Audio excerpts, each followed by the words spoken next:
मैं डॉक्टर रमेश कुमार निर्मेश काशी की पुण्यभूमि से अपने सभी दर्शकों का पुनः अभिनंदन करता हूं, स्वागत करता हूं। और 2 अक्टूबर पर मेरी प्रेषित एक रचना जो कि काफ़ी सराहनीय रही है, आप सबके समक्ष अपने इस चैनल पर लेकर आया हूं। गांधी बाबा के बारे में जो भी स्थितियां इस समय सोशल मीडिया पर कतिपय कारणों से कतिपय लोगों द्वारा संचालित हो रही हैं, उसी को जवाब देने का यह छोटा सा प्रयास है। मुझे उम्मीद ही नहीं परम विश्वास है कि आप सबका स्नेह मुझे प्राप्त होगा। आज 2 अक्टूबर गांधी जी के साथ साथ हम लाल बहादुर शास्त्री को भी नहीं भूल सकते हैं। हमने दोनों को अपने इस कुछ बंदों में, छंदों में याद करने का प्रयास किया है। आइए विषय प्रवेश करते हैं। होत ही बिहान सोशल मीडिया के कचड़े से होता हूँ मुखादिप तब देह जल जाता है।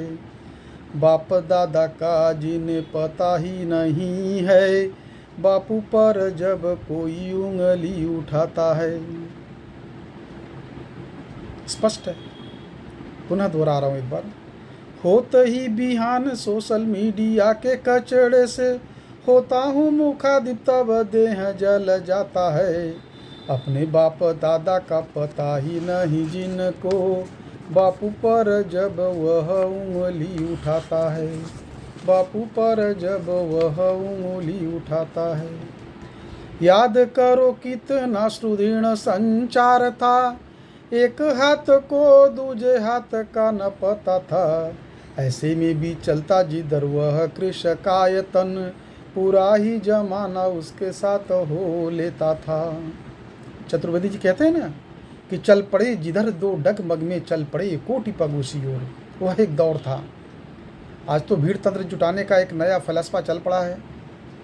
एक अलग ट्रेड ही है जो भीड़ जुटाने का कार्य करती है। उस समय तो ऐसा कोई साधन नहीं था, फिर भी कहते हैं कि चल पड़े जिधर दो डगमग में चल पड़े कोटि पग उसी ओर। यानी उस समय के करोड़ों लोग बेवकूफ़ थे। आज का यह युवा पीढ़ी जिसे गुमराह करने का प्रयास किया जा रहा है, वह इतना चैतन्य हो गया है, थोड़ी सी शर्म आती भी है। आइए पुनः बापू और शास्त्री को नमन करते हुए मैं आगे बढ़ता हूँ। तेरा बाप बढ़िया था, ताऊ भी था बढ़िया, पर मेरा दादा वो खराब कैसे हो गया। बेशक उसने मड़ई हमें दी थी, कालक्रम में आज महल वो हो गया। मेरे दादा ने एक छोटा सा मकान जिसमें मेरे पिताजी के 5-6 भाई सभी लोगों ने परवरिश पाया, वह किसी तरह बनाया। मेरे पिताजी ने मेरे सभी भाइयों के लिए एक मकान बनवाया। मैंने अपने बच्चों के लिए उससे अच्छी व्यवस्था की। तो इसका मतलब क्या अपने दादा को मैं गाली दूँ कि उन्होंने बस केवल मेरे लिए एक छोटा सा मकान बनाया? नहीं, समझिए इस गहराई को, इस छंद की गहराई को समझिए कि तेरा बाप बढ़िया था, ताऊ भी बढ़िया है, पर मेरे दादा वो खराब कैसे हो गया। बेशक उसने मड़ई दी थी हमें तब भी, कालक्रम में आज महल वो हो गया, कालक्रम में आज महल वो हो गया। आज कलेजा नापने का एक दौर चल पड़ा है। तमाम तरह से कलेजा नापने की बात चल रही है। हंसी भी आती कि हो क्या रहा हमारी पीढ़ी को, क्यों कलेजे को लेकर बहस चल रही है। बापू के कलेजा को नापा नहीं जा सकता, इसे केवल हम महसूस कर सकते हैं। याद करो मुलाकात उनकी जॉर्ज पंचम से, सन 32 के इस पहल को समझते हो।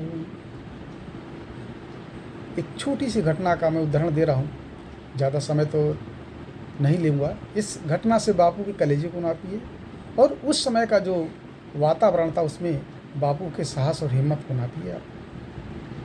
गोल मेज बैठक में बापू जब गए थे, खद्दर की ही धोती को लपेटे पहने थे। एडीसी से बोला तब किंग जॉर्ज पंचम ने, मूरा मेरी मुलाकात तुम गांधी से करवाओ जी। सुन रखा था उसने बापू के बारे में जॉर्ज पंचम ने कि चर्चिल कहता तो था कि एक पतरंगा फ़कीर है हिंदुस्तान का, आया हुआ है, थोड़ा देखा जाए।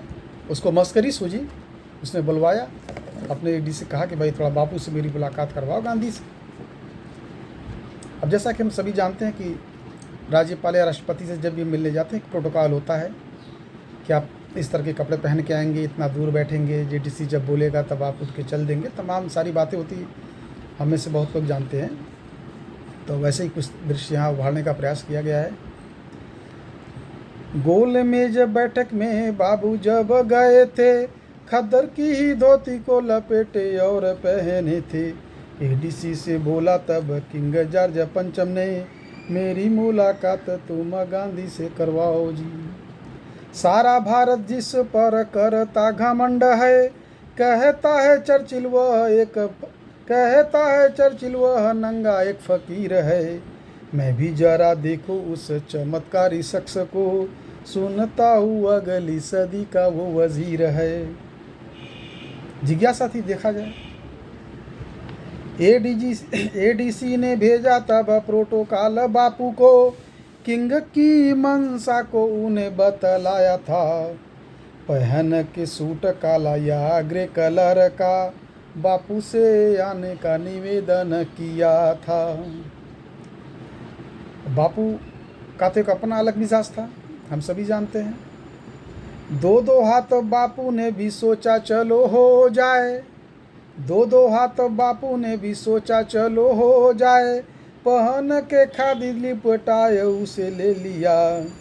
राजा की बघी ले पहुंची जब महल में, जॉर्ज पंचम देख के बेहोश तब हो गया।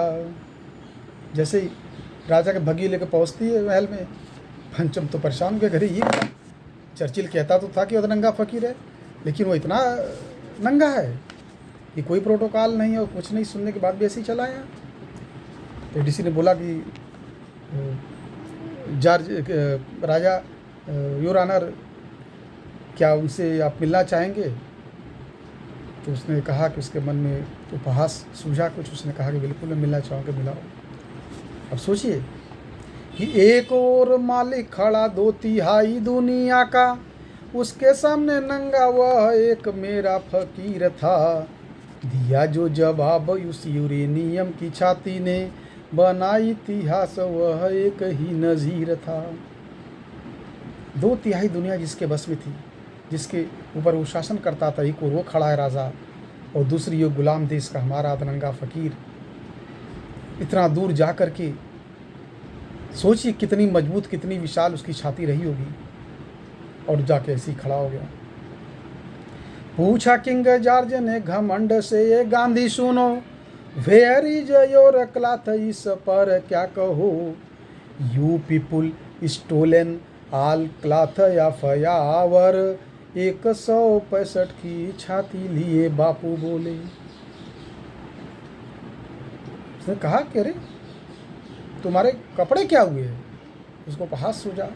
बापू ने कहा कि अरे हमारे और हमारे देशवासियों के कपड़े तो आप लोगों ने चुरा कर पहन लिए हैं, तो कहाँ से मेरे कपड़े होंगे।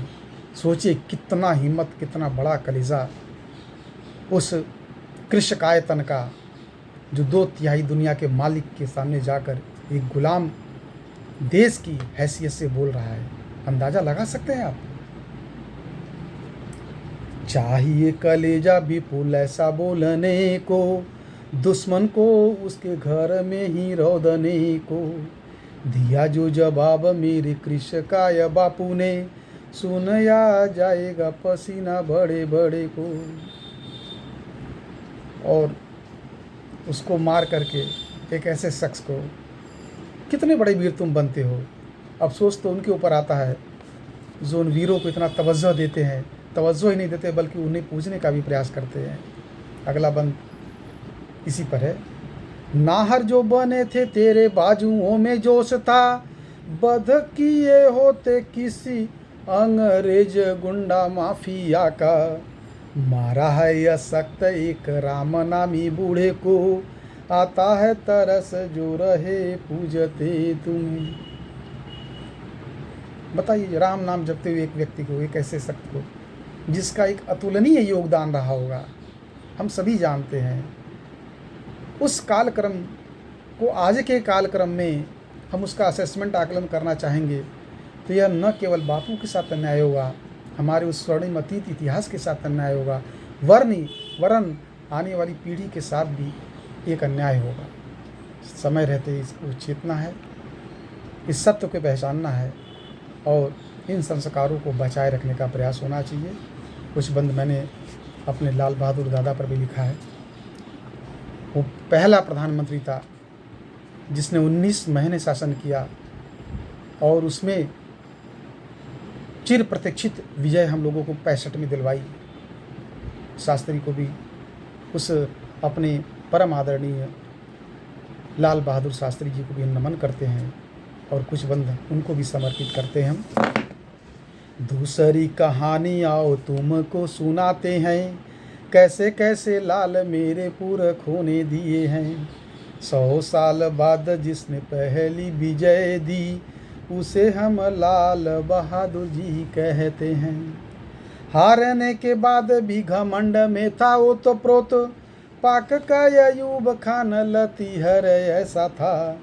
वार्ता सुलह की जब होने वाली थी, पूछा पत्रकार मूल ने एक प्रश्न था।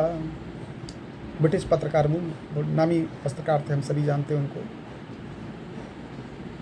तो एक वार्ता होने वाली थी, अयूब खान और इधर से लाल बहादुर जी जाने वाले थे। तो उसने पूछा अयूब खान से,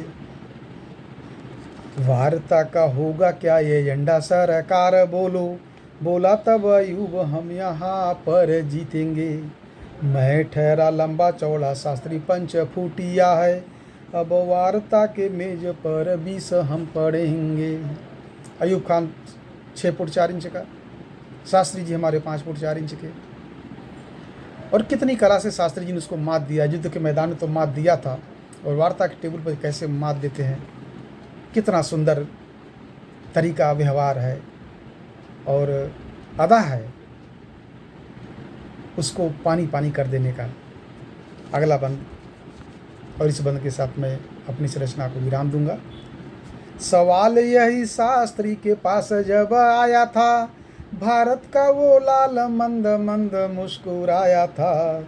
बोला कि झुकाए सर वह बात करेगा, मेरा सर सीना सदा ऊंचा ही रहेगा। मेरा सर सीना सदा ऊंचा ही रहेगा। मेरा सर सीना सदा ऊंचा ही रहेगा। जय बापू, जय शास्त्री जी, जय भारत माता की जय। जय भारत।